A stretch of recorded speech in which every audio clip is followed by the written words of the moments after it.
only way to do great work is to love what you do. Namaskar, welcome to Next IS. I hope you are doing well.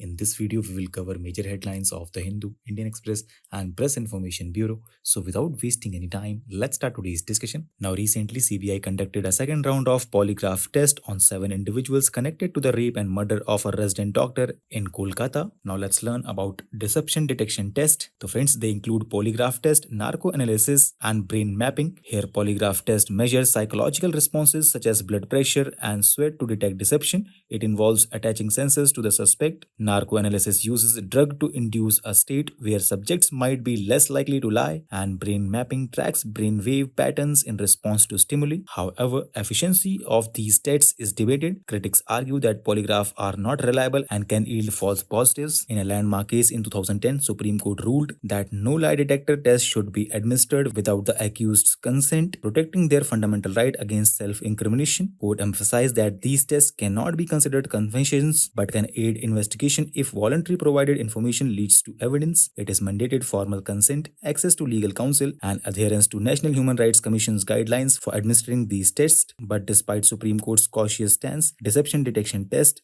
remain widely used in India. According to recent survey by Center for Policy Research Voter, more than 60% of Indians and more than half of all Pakistanis surveyed believe that two countries cannot have friendly relations in this decade. This survey examines the attitude of people from India, Pakistan, and Bangladesh on various political, economic, and foreign policy issues. 48% Indians, 31% of Pakistanis, and 32% of Bangladeshis favor a reversal of partition conditions. In this context, upcoming Shanghai Cooperation Organization's head of the government meet could test India's stance on engagement with Pakistan, and India believes their country has most influence in South Asia. Next article talks about La Nina, which is expected to begin in September in India. El Nino and La Nina are opposing phases of El Nino Southern Oscillation, which is a climate pattern in tropical Pacific. El Nino brings warmer ocean temperatures, while La Nina brings cooler ones. This cycle, which shifts every 2 to 7 years, disrupts wind and rainfall patterns, causing a range of global weather effects. Now, Namibia has announced plans to slaughter 723 wild animals to provide food for its citizens who are facing hunger crisis after worst drought in a century. Drought began in Botswana and spread to Angola, Zambia, Zimbabwe, and Namibia, causing severe soil moisture deficits and vegetation stress. Now let's learn about Namibia. So friends, it is situated on the southwestern Atlantic coast of African subcontinent. It borders Angola and Zambia in north, South Africa in the south, and Botswana and Zimbabwe in the east. Now, Union Cabinet, chaired by Prime Minister, approved the proposal BioE3 policy for fostering high-performance manufacturing of Department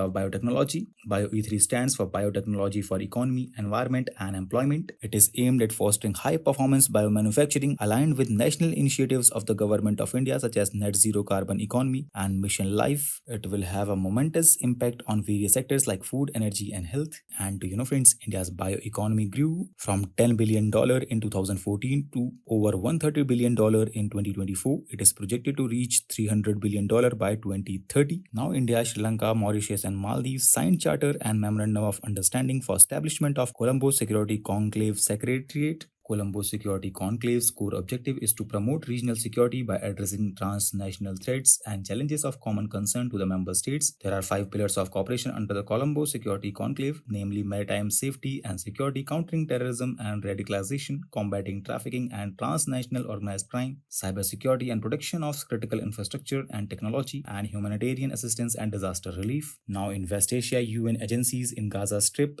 have launched an ambitious campaign to vaccinate 640,000 children against polio, which is a highly infectious disease caused by a virus, invades the nervous system and can cause total paralysis in a matter of hours. It is transmitted by person to person. It mainly affects children under the age of 5 years. However, anyone of any age who is unvaccinated can contact the disease. And friends, India has been certified polio-free by a Regional Polio Certification Commission on 27th March 2014. So with this, let's conclude today's discussion. Thanks for listening, and for regular updates, you can follow us on various social media platforms.